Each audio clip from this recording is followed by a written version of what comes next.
এখানে আপনারা হয়তো মানে বলতে পারেন যে ভাই আমরা তো অমুসলিম হিসাবে চিনি, আপনি কাফের বলতেছেন কেন? এটা আমাদের একটা মুসলমানদের ইমানি দুর্বলতা। কোরআনে এবং হাদিসে আপনি কোথাও কোনো অমুসলিম, নন মুসলিম, গায়রে মুসলিম এরকম কোনো শব্দ আপনি পাবেন না। বুঝতে পারছেন? এটা হচ্ছে আমাদের বানানো, মুসলিম হোক অমুসলিম হোক। এটা এখন আমাদের সমাজের মধ্যে কি এটা খুব ট্রেন্ড চলতেছে যে এই শব্দটা ব্যবহার করো, কিন্তু আল্লাহ সুবহানাহু ওয়া তাআলা পবিত্র কোরআনের মধ্যে এবং মুহাম্মদ সাল্লাল্লাহু আলাইহি ওয়াসাল্লাম তার হাদিসের মধ্যে উনার দীর্ঘ দাওয়াতি যে সময়টাতে, সেই সময়টাতে যারা অমুসলিম আমরা যাদেরকে বলি তাদেরকে কাফের বলতেন। কি বলতেন? কাফের বলতেন। তো আমরাও যারা ইসলামের সত্যতাকে স্বীকার করে না তাদেরকে কি বলবো?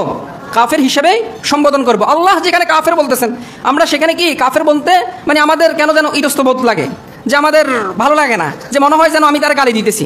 এখানে গালি দেওয়া না দেওয়া এটা সে যদি মনে করে এটা তার ব্যক্তিগত ব্যাপারে। আল্লাহ সুবহানাহু ওয়া তাআলা বলছেন যে কুল ইয়া আইয়ুহাল কাফিরুন, বলছেন কি বলে নাই? হ্যাঁ, তারপর আল্লাহ তাআলা স্পষ্ট কত জায়গায় বলেছেন যে কাফেরদের সাথে তোমরা বন্ধুত্ব করো না। এরকম কাফের শব্দটা আল্লাহ সুবহানাহু ওয়া তাআলা সরাসরি এই শব্দটা ব্যবহার করেছেন। তো এখানে সাধু সাদার, হ্যাঁ, তারপরে সাম্প্রদায়িক সম্প্রীতি রক্ষা করার নামে আল্লাহ সুবহানাহু ওয়া তাআলার যে বিধান আছে সেটাকে আপনি লাথি মেরে অপমান করে আপনি এক সাইডে রাখবেন, এটা হতে দেওয়া যাবে না। বুঝতে পেরেছেন? তাহলে আজকে থেকে যারা হিন্দু আছে তাদেরকে হিন্দুর পাশাপাশি আপনি যদি মুখ দিয়ে বের হয়ে যায় তাদেরকে কি বলতে হবে? কাফের শব্দটাও বলতে হবে, যে হিন্দু কাফের, খ্রিস্টান কাফের।